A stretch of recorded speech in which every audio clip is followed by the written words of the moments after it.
Good morning friends, stock సుదర్శనకి స్వాగతం. ఈరోజు నేను మన మార్కెట్ ఓపెనింగ్కి ముందు కొంచెం మనకి ఫ్రైడే క్లోజింగ్కి బ్రేక్అవుట్ అయిన స్టాక్స్ని, అంటే రెసిస్టెన్స్ పైన క్లోజ్ అయిన స్టాక్ని, అలానే సపోర్ట్ని బ్రేక్ చేస్తున్న స్టాక్స్ని, అలానే మనకి లోయర్ లెవెల్ నుంచి బౌన్స్ బ్యాక్ అవుతున్న స్టాక్స్ని, మళ్ళీ హయ్యర్ లెవెల్ నుంచి కరెక్ట్ అవుతున్న స్టాక్స్ని వీడియోలో యాడ్ చేశాను. దాంతోపాటు మనకి Nifty weekly and monthly option డేటాని, అలానే బ్యాంక్ నిఫ్టీ డేటాని, ఫ్యూచర్స్ డేటాని కూడా యాడ్ చేశాను. సో కుదిరితే వీడియోని చివరి దాకా చూడడానికి ట్రై చేయండి.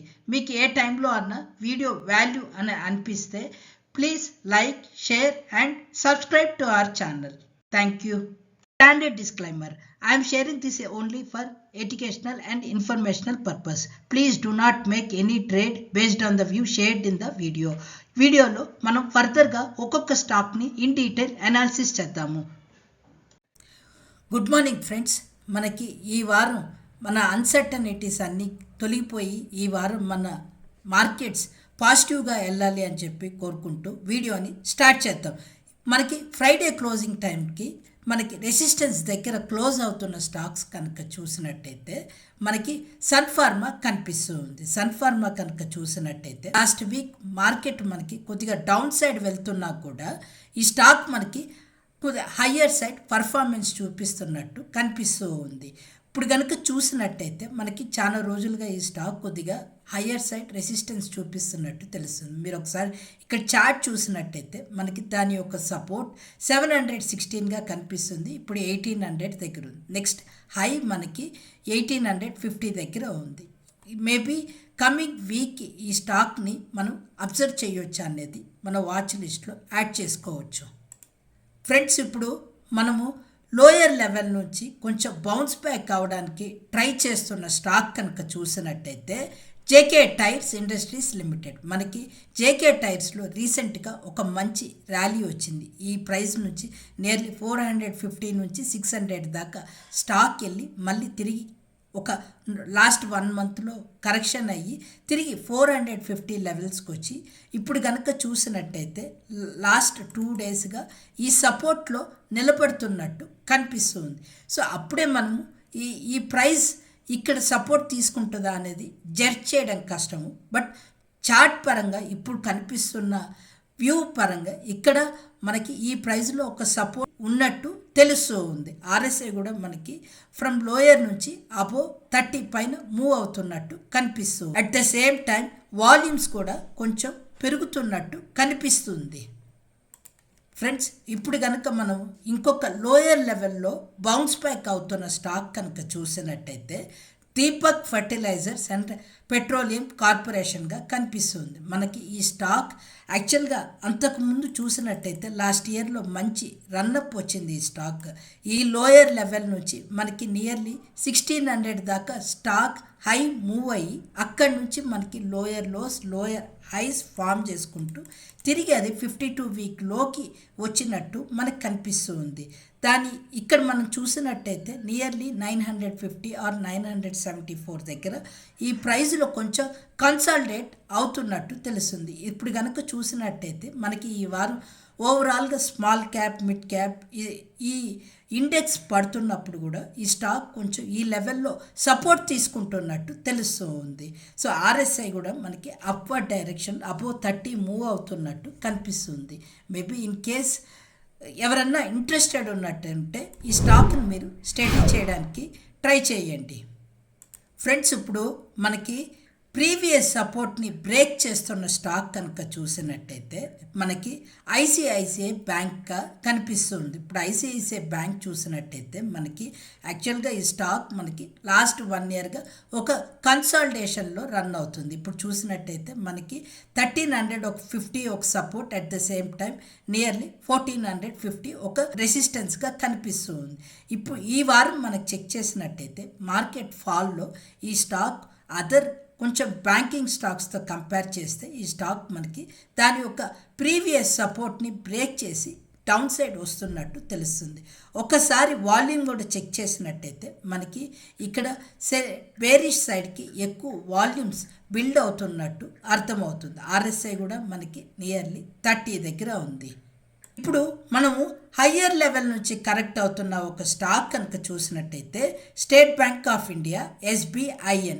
ఇది కనుక మనం చూసినట్టయితే లాస్ట్ మంత్ మనకి ఒక మంచి పోస్ట్ రిజల్ట్స్ యాక్చువల్గా ఒక మంచి ర్యాలీ జరిగింది. స్టాక్ మనకి నియర్లీ 1100 నుంచి నియర్గా 12% దాకా పెరిగి అక్కడి నుంచి ఒక కరెక్షన్ వస్తున్నట్టు తెలుస్తుంది. హై చూసినట్టయితే మనకి 1230 నుంచి స్టాక్ మనకి కరెక్ట్ అవుతూ ఇప్పుడు 1143 దగ్గర ఉంది. సో ఇది లైన్ నుంచి కరెక్ట్ అవుతున్న స్టాక్ లాగా కనిపిస్తూ ఉంది. ఇది కూడా మన వాచ్ లిస్ట్లో యాడ్ చేసుకోవచ్చు. ఒకసారి మనము గ్లోబల్ మార్కెట్స్ కనుక చెక్ చేసినట్టయితే గ్లోబల్ మార్కెట్స్ ఈరోజు మనకి మన గిఫ్ట్ నిఫ్టీ సుమారుగా 800 పాయింట్స్ దాకా డౌన్ అయ్యేటట్టు కనిపిస్తుంది. అలానే డౌ ఫ్యూచర్స్ కనుక చూసినట్టయితే 2.5% దాకా కరెక్ట్ అయ్యేటట్టు. బట్ లాస్ట్ వీక్ నేను గమనించింది ఏంటి అంటే మనకి డౌ మార్నింగ్ టైం నెగిటివ్గా చూపిస్తుంది, బట్ యుఎస్ మార్కెట్ ఓపెన్ అయ్యాక అది మైల్డ్లీ పాజిటివ్ దగ్గరికి వెళ్తుంది. అలానే నాస్డాక్ మనకి 1.5% కరెక్ట్ అయ్యింది. అదర్ ఏషియన్ మార్కెట్స్ చూసినట్టయితే నికాయ్, స్ట్రైక్ టైమ్స్ అన్నీ మోర్ ఆర్ లెస్ మనకి 2 to 3% దాకా కరెక్ట్ అవుతున్నట్టు కనిపిస్తుంది. సో ఇది మీరు ఒకసారి మార్కెట్ ఓపెన్ అయ్యే ముందు ఈ డేటాను మళ్ళీ వెరిఫై చేసుకోండి. కామెక్స్లో గోల్డ్ అండ్ సిల్వర్ ప్రైజెస్ ఒకసారి చెక్ చేసినట్టయితే గోల్డ్ నియర్లీ $5,100 దగ్గర ఉన్నట్టుంది, సిల్వర్ $82 దగ్గర ఉంది. కాకపోతే మనం కొద్ది రోజులుగా గమనిస్తున్నట్టు ఉంటే ఫ్రైడే కూడా మనం మాట్లాడుకున్నాము క్రూడ్ ఆయిల్ ప్రైజెస్ పెరిగే కొద్దీ మన ఇండియన్ మార్కెట్స్కి ఇంపాక్ట్ అవుతుంది అని చెప్పి. ప్రస్తుతం మన క్రూడ్ ఆయిల్ ప్రైజెస్ కనుక చెక్ చేసినట్టయితే $116 దగ్గర క్రూడ్ ఆయిల్ ఉంది. తర్వాత బ్రెంట్ క్రూడ్ వచ్చేసి $116 దగ్గర ఉంది. తర్వాత నేచురల్ గ్యాస్ అండ్ మేబీ ఈ క్రూడ్ ఆయిల్ ప్రైజెస్ మనకి ఈరోజు మార్కెట్ మీద ఇంపాక్ట్ చూపించవచ్చు. సడన్ స్పైక్ ఉంది కాబట్టి ఒకసారి మీరు ప్రీ మార్కెట్లో మార్కెట్ లెవెల్స్ని ఒకసారి చెక్ చేయండి. ఫ్రెండ్స్, ఇప్పుడు మనము నిఫ్టీ లెవెల్స్ ఒకసారి కనుక చెక్ చేసినట్టయితే ఇప్పుడు మనకి స్పాట్ వచ్చేసి 24,450 దగ్గర నియర్గా క్లోజ్ అయ్యింది. ఒకసారి మనం expiry option data and monthly option data కనుక చెక్ చేసినట్టయితే మనకి PCR వీక్లీ 0.8 దగ్గర ఉంది, మంత్లీ అయితే మనకి 1.9 దగ్గర కనిపిస్తుంది. స్పాట్ చూసినట్టయితే 24,450 అండ్ మనకి 9 EMA 24,978 చూపిస్తుంది. 21 EMA చూసినట్టయితే 25,442 దగ్గర చూపిస్తుంది. అంటే కరెంట్లీ మనకి 9 EMA అండ్ 21 EMA కింద ట్రేడ్ అవుతుంది. సో మనకి RSI కనుక చూసినట్టయితే 32.7 దగ్గర కనిపిస్తుంది. విక్స్ యాక్చువల్గా మనకి కొంచెం కూల్ ఆఫ్ అవుతున్నట్టు తెలుస్తూ ఉంది. సో ఇక్కడ మనం నియరెస్ట్ రెసిస్టెన్స్ చూసినట్టయితే మనకి 24,600 దగ్గర, అంటే స్పాట్ నుంచి మనకి 150 పాయింట్స్ అవేలో ఉంది. అదే మనకి ఈ సపోర్ట్ చూసినట్టయితే 24,000 దగ్గర కనిపిస్తుంది. స్పాట్ నుంచి 50 పాయింట్స్ అవేలో ఉన్నట్టు తెలుస్తుంది. అట్లానే మీరు ఇక్కడ మంత్లీ డేటా కనుక చెక్ చేసినట్టయితే రెసిస్టెన్స్ 24,500గా కనిపిస్తుంది. అలానే సపోర్ట్ 4,000 దగ్గర కనిపిస్తుంది. అంటే మంత్లీలో కొంచెం పుట్స్ లోయర్ సైడ్లో బిల్డ్ అవుతున్నట్టు అర్థమవుతూ ఉంది. ఫ్రెండ్స్, ఇది ఒక ఇన్ఫర్మేషన్గా తీసుకోండి. బికాస్ మనకి ఈ ఆప్షన్స్ డేటా వల్ల మార్కెట్ ఒక ట్రెండ్, ఫ్యూచర్స్ వల్ల మనకి ఏ సెక్టార్లో యాక్టివిటీ జరుగుతుంది లేదంటే ఏ స్టాక్స్లో మనకి యాక్టివిటీ జరుగుతుంది అన్నది డేటా తెలుస్తుంది. అందుకోసం నేను ఈ డేటాని షేర్ చేయడానికి ట్రై చేస్తున్నాను. సో ఇప్పుడు కనుక మనం బ్యాంక్ నిఫ్టీ ఒకసారి చెక్ చేసినట్టయితే మనకి బ్యాంక్ నిఫ్టీ కరెంట్ స్పాట్ వచ్చేసి 57,783 దగ్గర క్లోజ్ అయింది. PCR కనుక చెక్ చేసినట్టే 1.5 దగ్గర ఉంది. మళ్ళీ మనకి 9 EMA కనుక చెక్ చేసినట్టయితే 59,600 దగ్గర ఉంది. అలానే మనకి 21 EMA కనుక చెక్ చేసినట్టయితే EMA అంటే ఎక్స్పోనెన్షియల్ మూవింగ్ యావరేజ్. సో అది కనుక చెక్ చేసి 60,459 దగ్గర ఉంది. RSI 33 దగ్గర ఉంది. విక్స్ సేమ్ 20 దగ్గర నియర్గా కనిపిస్తుంది. మనకి రెసిస్టెన్స్ 58,000 దగ్గర చూపిస్తుంది.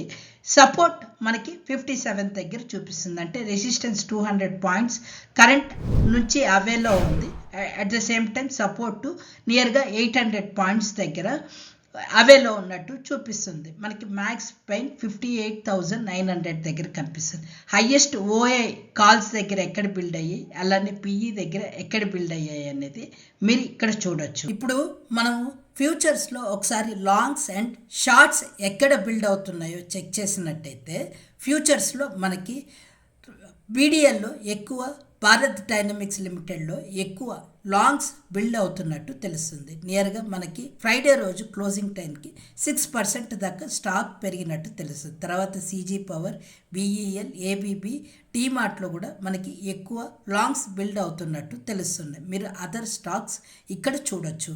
అలానే మనకి షార్ట్స్ ఎక్కువ ఎక్కడ బిల్డ్ అవుతున్నాయో అంటే అశోక్ లేలాండ్లో ఎక్కువ షార్ట్స్ బిల్డ్ అవుతున్నాయి. మనము కొద్ది రోజులుగా గమనించినట్టయితే అశోక్ లేలాండ్ మనకి నియర్లీ 150 నుంచి చాలా మంచి ర్యాలీ జరిగి ఇప్పుడు షార్ట్స్ బిల్డ్ అవుతున్నట్టు కనిపిస్తుంది. తర్వాత Ambuja cement, bank of Baroda, Cholafin ఇలాగా అదర్ స్టాక్స్లో మనకి షార్ట్స్ ఎక్కువగా బిల్డ్ అవుతున్నట్టు తెలుస్తుంది. మీరు డేటాని ఇక్కడ చూడొచ్చు. ఇది మనకి ఫ్యూచర్స్లో కనిపిస్తున్న లాంగ్స్ అండ్ షార్ట్స్ యొక్క డేటా. ఈ వీడియో మీకు నచ్చినట్టయితే please do like, share and subscribe to our channel. Please also give a comment in the comment section. It really encourages us. Thank you.